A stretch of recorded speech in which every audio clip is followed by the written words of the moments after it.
Bonjour et bienvenue à Près de chez soi. Aujourd'hui, une entreprise de Dolbeau-Mistassini, mais qui a un rayonnement quand même de façon provinciale. Oui, provincial Et à et, savoir et même. plus encore. Oui, et plus encore.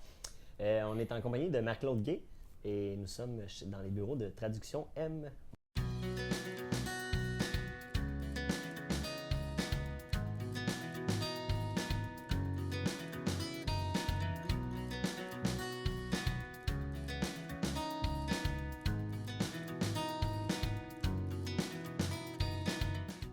Bonjour Oui, Marc-Claude. bonjour, Ça va bien? ça va bien, merci toi. Ben oui, Marc-Claude, j'imagine qu'une entreprise qui s'appelle Traduction M fait de la traduction. Oui, Mais est-ce que tu peux nous parler de ton entreprise un petit peu plus? oui, mais en fait, Traduction M, comme tu l'as dit, c'est des services de traduction. C'est également des services de rédaction, révision et on offre aussi des formations en anglais, individuelles ou aux entreprises. OK. Oui. Là, tu parles de traduction, c'est quoi? La traduction, c'est. Les gens s'imaginent que quand on est bilingue, on peut faire de la traduction, mais c'est faux. Ah, moi, je pourrais Oui. pas faire de la traduction. Mais il faut pas demander à une professionnelle de la Je traduction. t'enverrai pas mon curriculum vitae. OK. La traduction, en fait, la langue, c'est tellement de subtilité qu'on ne peut pas juste s'improviser traducteur. On peut, mais ce ne sera pas nécessairement professionnel, OK. le résultat. Donc, la traduction, ça a plusieurs volets. Soit de comprendre le texte en tant que tel dans la langue source, qui OK. est souvent, dans notre cas, l'anglais ou le français, puis d'être capable de le transformer dans la langue qu'on vise. OK. Oui, on essaie de garder toujours le même style, le même contenu, le même message, donc l'essence doit être la même dans le texte de source et le texte d'arrivée. Donc, la qualité première là, d'un bon ou d'un bon traducteur ou d'une bonne traductrice, dans le fond, Oui. c'est quoi? Bonne question. Je pense que ça prend plus qu'une qualité. Ah oui? Il faut être méticuleux d'abord, il faut OK. être passionné par la langue, sinon on va trouver le temps long. Ouais. Puis il faut être intéressé à comprendre le message de l'auteur, intéressé J'imagine. dans ce qu'on traduit, puis intéressé à vouloir communiquer avec les gens aussi, OK. de transmettre un message de façon passionnée, puis avec plus Le de plus punch. fidèle possible aussi. Oui. OK. Si on prend un autre service, tu parlais de rédaction, révision. Oui. C'est quoi ça? La rédaction, souvent les gens nous écrivent pour rédiger justement des OK. textes publicitaires, promotionnels ou encore rédiger des sites web. On fait beaucoup ça dernièrement. Ah oui? Oui. Des infos publicités, en faites-vous? Des infos reportages, ça?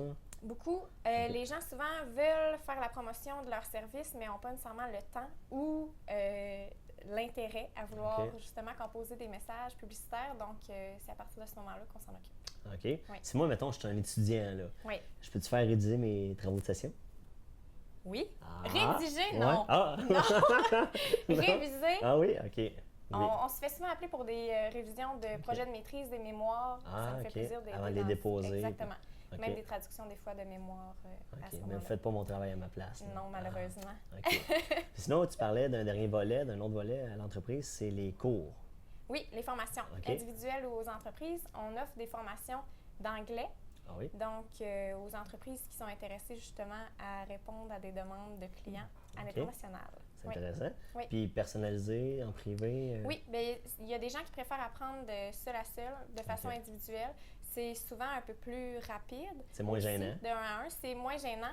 Mais j'aime beaucoup les cours de groupe parce que justement, on vient briser la barrière de la timidité. Les gens n'ont pas le choix de communiquer entre eux. OK. Donc, à ce moment-là, je trouve ça très intéressant aussi. Je sais que vous donnez des cours à la microbrasserie présentement. C'est des cours d'anglais que vous donnez? Oui, le soir, c'est des cours d'anglais de conversation. C'est ouvert à tous. C'est ouvert à tous, puis on essaie beaucoup de briser le caractère salle de classe, pupitre, néon. Donc, c'est vraiment convivial. Les gens viennent, c'est pas gênant. On peut parler de tout et de rien. Avec la bonne bière. Avec la bière. Oui, c'est ça. Oui. La bière locale. Exact. OK. Et puis, c'est quoi? Ça dure 1 heure? C'est 1 heure. Une fois semaine. Une fois semaine, le mercredi. OK. Fait que les gens qui voudraient s'inscrire, ils font quoi? Ben, en ce moment, la session est complète. OK. Bon, Bon. Je vais le prendre, puis Parfait. on peut appeler. Yes.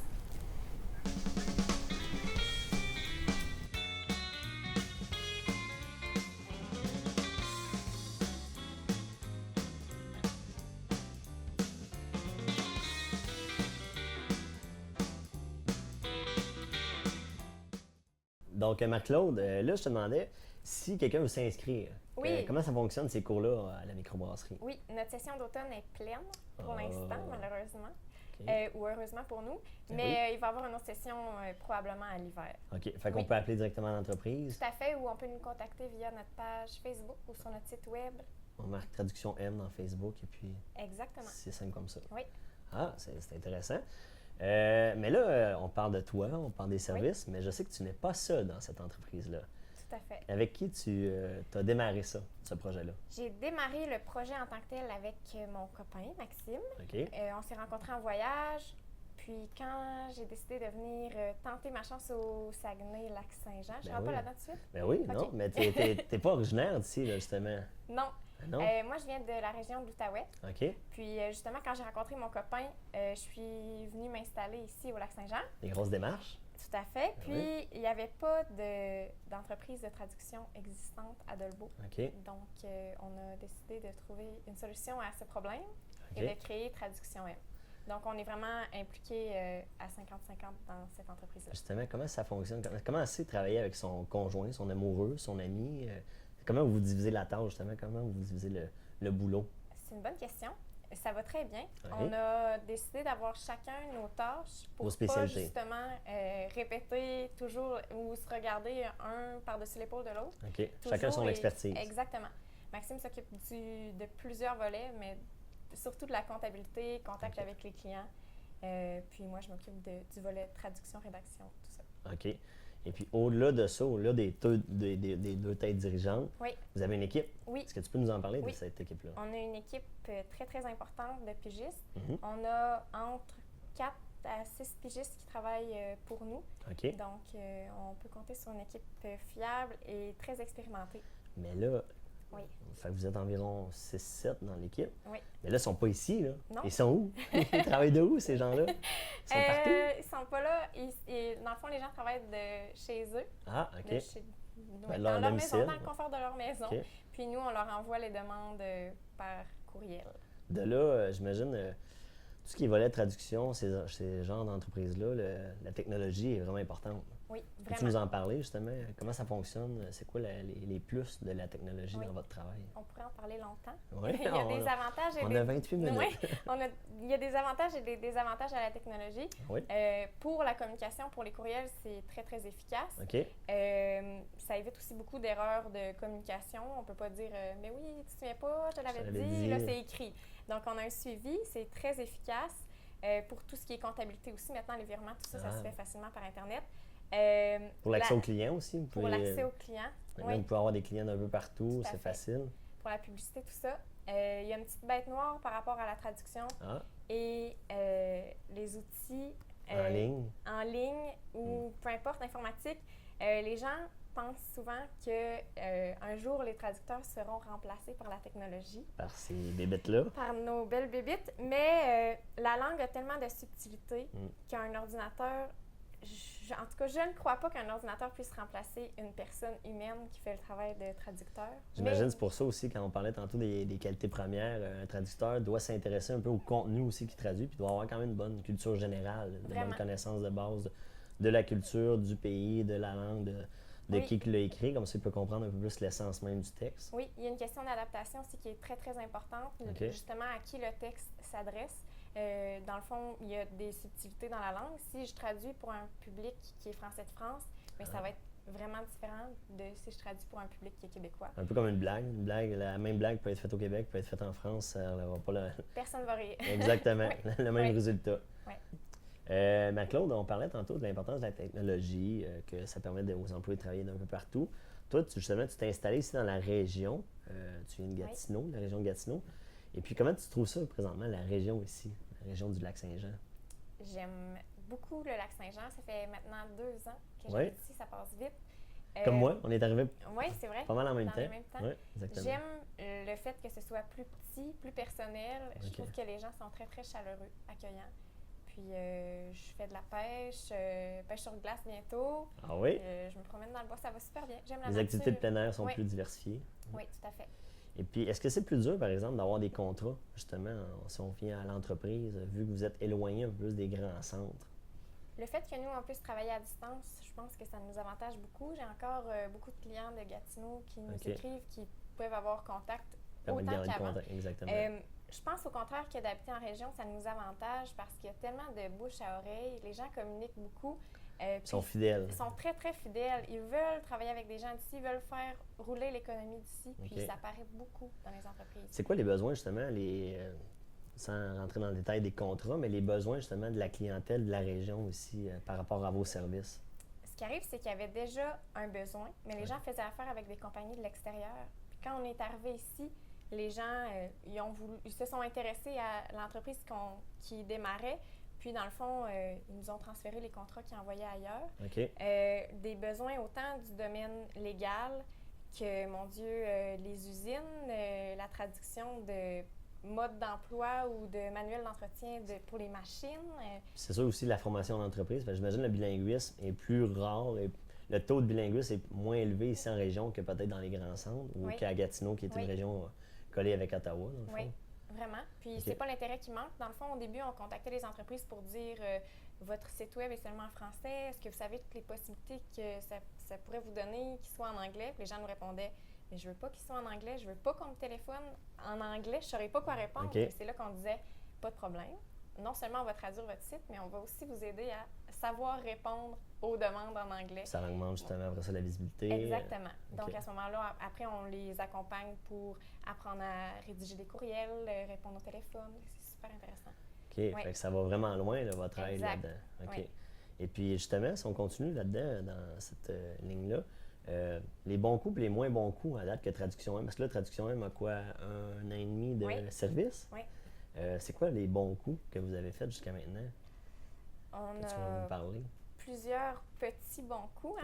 Chaque coup est important dans le démarrage d'entreprise. Exactement. Je pense qu'un coup dont on est fier, c'est d'avoir participé au concours québécois en entrepreneuriat. Parce qu'à partir du moment où on a déposé notre candidature, on n'était même pas encore tout à fait certain que notre projet allait fonctionner. On n'était pas certain où est-ce que ça s'en allait. Donc, à ce moment-là, on a suivi le parcours du concours québécois, puis on a finalement remporté la mention du lauréat local avec Traduction M. Vous avez été récipiendaire. Exactement. Félicitations. Donc, merci. Ça a été une belle tape dans le dos. Ça nous a, dans le fond, encouragés à poursuivre dans la lancée. Oui, parce que quand on part en entreprise, là, une des qualités premières d'un entrepreneur, c'est d'oser, c'est l'audace. Et puis souvent, on trace la route nous-mêmes, on s'en va là-dedans, puis on n'est jamais trop certain. Il faut dégager une certaine audace, puis on se regarde des fois en arrière, puis on fait que, plus ou moins certain. Fait que ça, j'imagine, ça a été une bonne tape dans le dos, comme tu dis. Exactement. Ça fait du bien, c'est encourageant, puis on en a toujours besoin. Quand j'ai mentionné aux gens que je me partais en entreprise, si j'avais écouté leurs commentaires, je ne serais jamais ici aujourd'hui. Non? On m'a beaucoup découragée. On m'a parlé d'instabilité, beaucoup de stress de ne pas savoir où est-ce... Le stress de ne pas savoir ce qui s'en vient. Mais les gens autour de moi, ça leur faisait plus peur qu'à moi. C'est effrayant là, de ne pas savoir demain ce qui va arriver, mais c'est aussi super enrichissant. Il n'y a aucune des journées qui se ressemblent. Donc, je pense que c'est important de se faire confiance quand on croit à ce qu'on fait, là, de poursuivre sur la route. Bien oui, parce que justement, quand une entreprise comme la vôtre, ça marche à contrat. Fait qu'un contrat est fini, après ça ne garantit pas qu'il va en avoir un autre puis un autre. Fait comment justement vous gérez ça, cette incertitude-là un peu de... Bonne question. On a été chanceux. On n'a pas eu beaucoup de temps d'attente. Ça a décollé très vite. On avait... en fait, notre offre de service est vraiment large. En étant diversifié aussi, exactement. Ça permet. Il y avait beaucoup de gens qui nous appelaient pour plusieurs projets, puis on embarquait dans chaque projet. Donc, des projets qui ont sorti l'ordinaire un peu, qui ont dit « Ah, ça, on ne pensait pas faire ça, puis vous l'avez fait. » Puis... oui, parce qu'on disait oui à tout. Fait que c'est sûr que des fois, on se ramassait dans des situations où on se disait « OK, oui, on va s'adapter. » Mais c'est important. Ce qui a été important pour nous aussi, c'est d'être vaste dans notre offre de service, mais d'être spécialiste en même temps. Donc, de ne pas en offrir trop ou de ne pas grandir trop vite. Ça, j'imagine, ça fait partie des points que vous avez améliorés en démarrage de votre entreprise. D'apprendre à dire non aussi des fois. Ouais. Mais non, pour revenir au temps d'attente, on a été chanceux. On n'a pas eu de longs moments où on était stressé, où on attendait parce qu'on allait vers les contrats, on allait les chercher quand il n'y en avait pas. OK. Oui.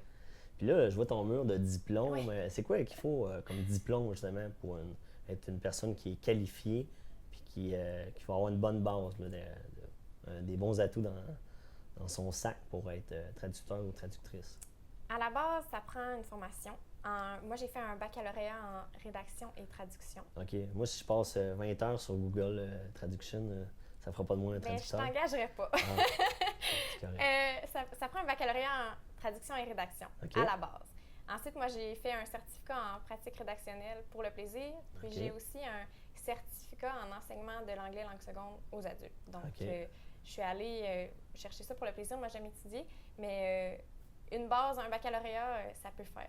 OK. Fait qu'il Oui. faut vraiment une formation universitaire. Là. Oui, tout à fait. Ne s'improvise pas qui veut traducteur, Non, traductrice. pas du tout. Rédacteur, quelqu'un qui est passionné par la langue, qui a une formation en rédaction, ça va, mais en traduction, c'est un peu plus précis. OK. Puis c'est quoi les langues, justement, présentement, que vous travaillez le plus couramment? Là, dans lesquelles langues? Il y a l'anglais, français, Oui, français, anglais, espagnol, espagnol et italien. italien. Oui. Explique-moi pourquoi Mais, l'italien, en on n'est fait, pas habitué. Tu vois, ça part du fait où on a reçu un appel un jour de quelqu'un qui voulait qu'on traduise un truc vers l'italien. OK. Et on a répondu oui, oui, pas de problème. On a raccroché, puis on s'est mis à pédaler, puis à OK. essayer de trouver les ressources. Puis Un depuis oui ce de temps-là, on a un pigiste qui travaille pour nous et qui traduit vers l'italien. OK. Oui. Ah, bon. Il suffit de bien s'entourer. Oui, Oui. une équipe. Oui. Tantôt, on a parlé des qualités d'une bonne traductrice. On a parlé des qualités d'un bon entrepreneur. Mais surtout, si peu importe ce qu'on fait dans la vie, il faut quelque chose qui nous passionne. Oui. J'aimerais ça que tu nous parles de la passion de toi et Maxime pour cette entreprise-là. Oui. Bien, en fait, Maxime et moi, on est deux personnes qui aiment beaucoup les mots OK? en général. On est deux personnes qui lisent beaucoup, qui aiment suivre l'évolution de la langue. Et on aime beaucoup apprendre les langues étrangères. OK? Maxime, dernièrement, a commencé à apprendre l'italien. Ah oui? Et moi, je parle... L'italien? Oui, parce qu'on est allé en Italie en voyage. C'était super intéressant. Oui, vous voyagez quand même beaucoup. Oui. Ouais. Donc, justement, on aime voyager. Moi, j'aime apprendre à propos des autres cultures et les langues étrangères. Je parle espagnol et anglais couramment. La passion, mais en fait, moi, je remercie la vie à tous les jours de pouvoir faire quelque chose que j'aime. Je regarde les gens qui sont blasés par leur emploi, puis je trouve ça super dommage. C'est pas donné à tout le monde de pouvoir démarrer une entreprise. Il y en a qui n'ont pas le choix. Mais il faut savoir s'entourer aussi de gens, de gens passionnés. Exactement. Moi, je le dis souvent, le fait de partir une entreprise, ça m'a apporté énormément, mais entre autres, maintenant, je côtoie juste des gens, ou pratiquement juste des gens qui sont passionnés par ce qu'ils font, qui m'inspirent beaucoup, puis ça m'apporte énormément. Oui. Marc-Claude, Oui. J'aimerais ça aussi que tu me parles de... Je pense que tu as une certaine opinion par rapport à la qualité du français qu'on a présentement dans notre réalité, autant virtuelle que notre réalité, la vraie réalité, si je peux me permettre le pléonasme. Oui. Hein? C'est ça, c'est un pléonasme. On est rendu là. Eh oui. J'aimerais ça que tu m'en parles justement, ton opinion là-dessus par rapport à la qualité. Bien, je suis consciente que chacun a son domaine de spécialité. Ses limites. Ses limites. Tout comme j'aime quand les gens s'expriment bien. Je trouve ça très dommage aujourd'hui que les jeunes ne lisent plus autant, n'aient pas accès justement à plus de livres ou de documents papier, de vrais papiers. Je trouve qu'avec l'arrivée des médias sociaux, de l'Internet, les gens, justement, écrivent rapidement, sans nécessairement se corriger, font pas attention à la façon que c'est formulé. Puis je trouve ça bien dommage. Les autocorrecteurs sont pas toujours les meilleurs amis non plus. Exactement. Malheureusement. C'est ça.